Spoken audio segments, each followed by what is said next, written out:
Hello everyone, this is a very ill Nicole D'Angelo for Star Citizen Addicts Anonymous.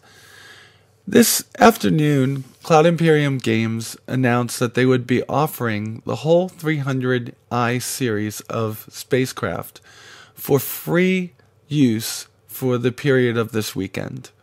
During that time, they're also going to be offering the 350R and M50 racers for sale. So what I decided to do was to come back and talk a little bit about one of the 300 series ships that I own, the 325A. The 325A is one of the most purchased and melted ships in my hangar.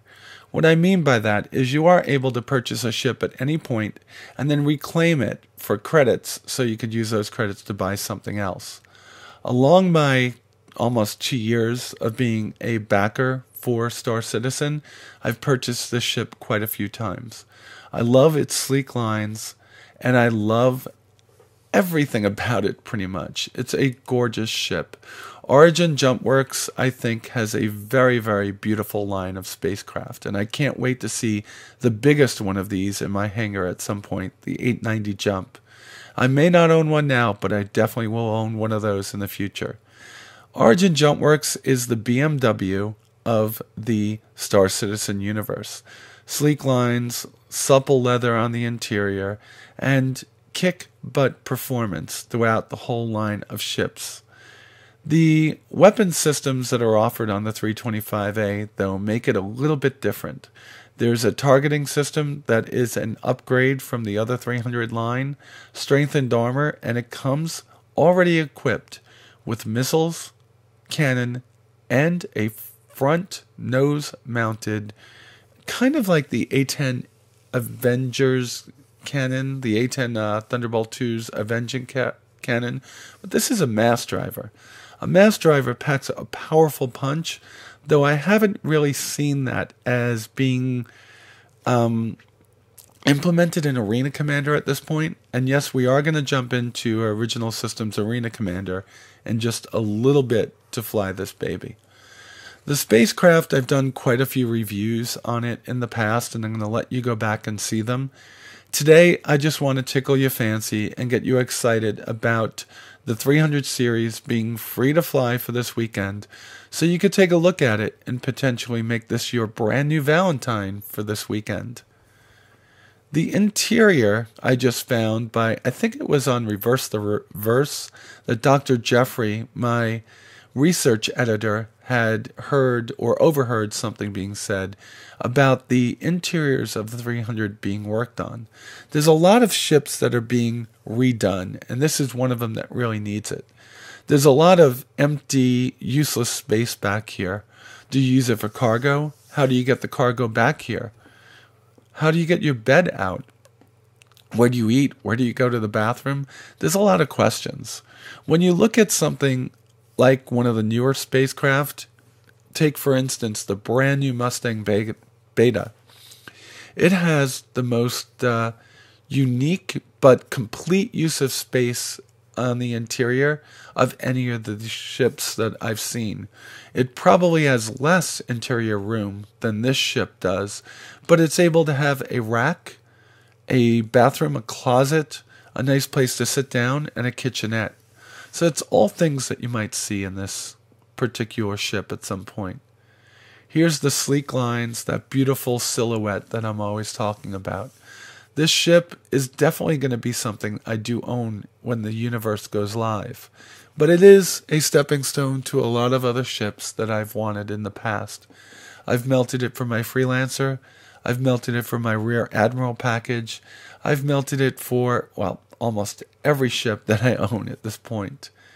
I own a couple of ships below this one, but M50s, 350Rs, Mustang Omegas, you name it, those are what are in my hangar at this point. And still my favorite ship of all is the Mustang Delta. Though I am kind of falling in love with that Constellation Phoenix a little bit more and more every day. The cockpit is a little bit unique here. You're using more of a steering column than you would a joystick and throttle. And here we could see me jumping into the game. The ship itself handles fairly well. However, I don't find the implementation of the joystick control to be very smooth at all at this point. Well, let me take that back. I am able to kick some butt. I'm just suffering from the flu, and I probably had a few too many NyQuil and DayQuil over the last 2 days where I was not flying my best. You can see how quickly I was able to take out that first Vanduul.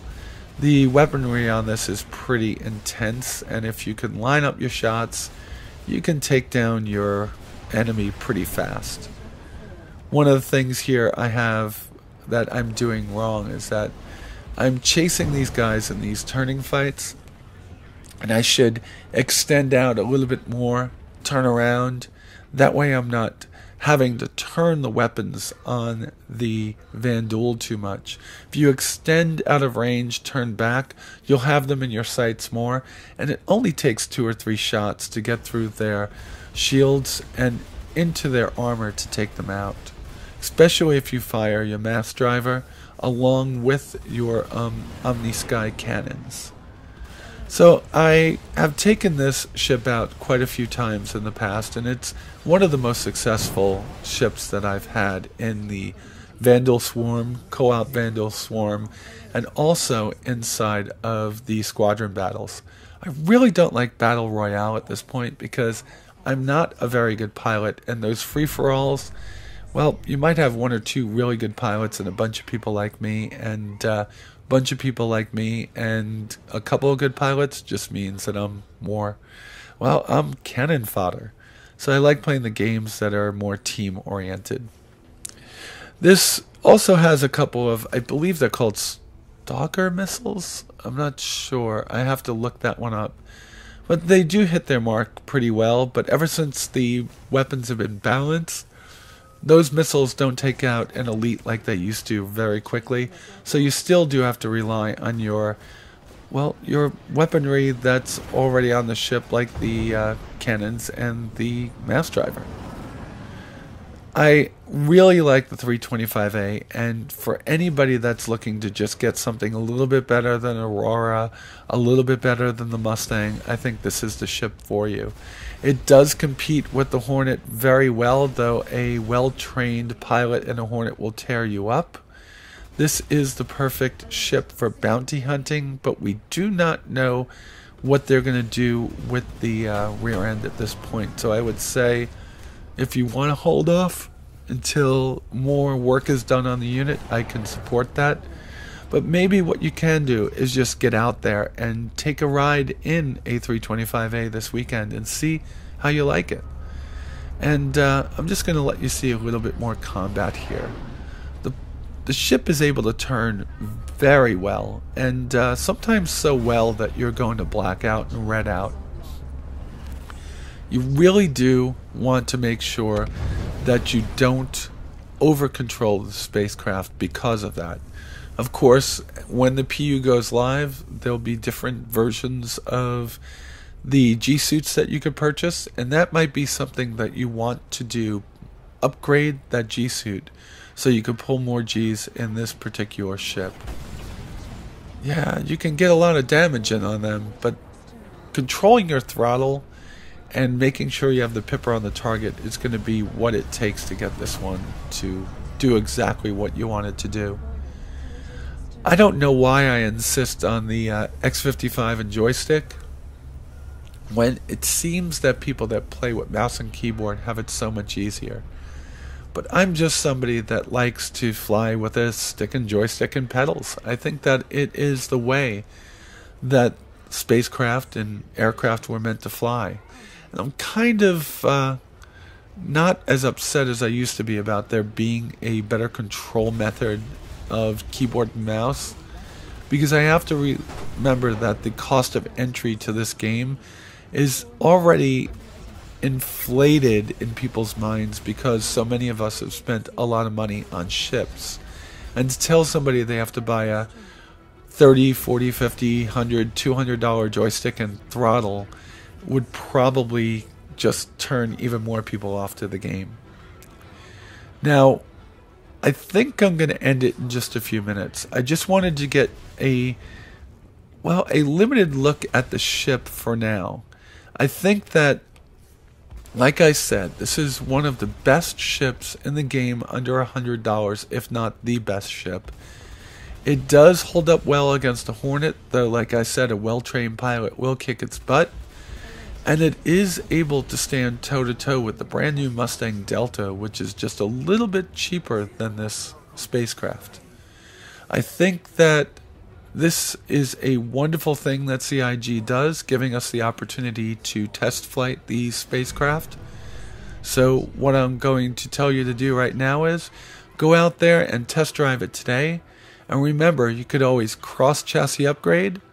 You could always upgrade from a 300i to this, or just go out and buy one. And that would be my suggestion if you like it. Go out and buy it, but that may mean waiting until the game actually goes live.